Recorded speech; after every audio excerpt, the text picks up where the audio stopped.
আজকে আমি দেখো বন্ধুরা আবার চলে এসেছি তোমাদের রেসিপিটা। দেখো, একটা পনিরের সাথে আলু পেঁপে একটা তরকারি হবে।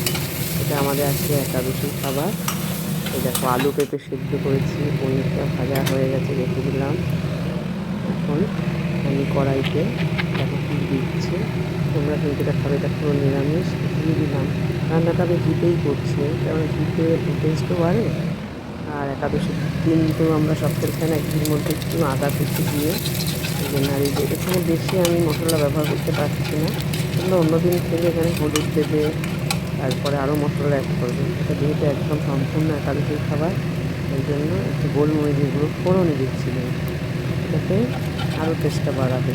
খুব একটা মানে সাধারণ খাবার, কিন্তু খুব ভালো হেলদি খাবার। এই জন্য দিয়ে দিলাম কড়াইয়ের মধ্যে। কিন্তু পেঁপে আর আলুটা দেখো ভাজা ভাজা করছি, নাড়িয়ে চাড়িয়ে ভাজা ভাজা করবে।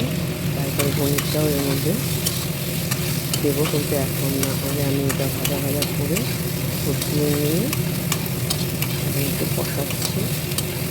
এর মধ্যে বেশি কিছু যাবে না, কেননা আর এখানে দেবো হচ্ছে সন্দক লবণ। সন্দক লবণটা দেওয়ার কারণটা তো জানোই, একাদশীর দিন অনেক কিছুই চলে না, তো আমরা লবণ ইউজ করবো না, এটা সন্দক লবণ দিয়ে দিচ্ছি। চিনি দিচ্ছি একটুখানি, তোমরা অন্য দিন করলে লবণ দেবে। এবার আমি জলটা দিয়ে দিচ্ছি। জলটা দেওয়ার পরে নাড়িয়ে চাড়িয়ে তাকে ফুটতে দেবো।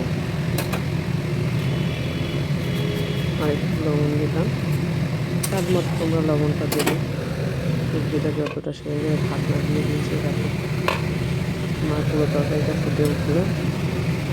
আর আগে একটু সিদ্ধ করা যেত, এই জন্য তাড়াতাড়ি এটা সিদ্ধও হয়ে গেছে।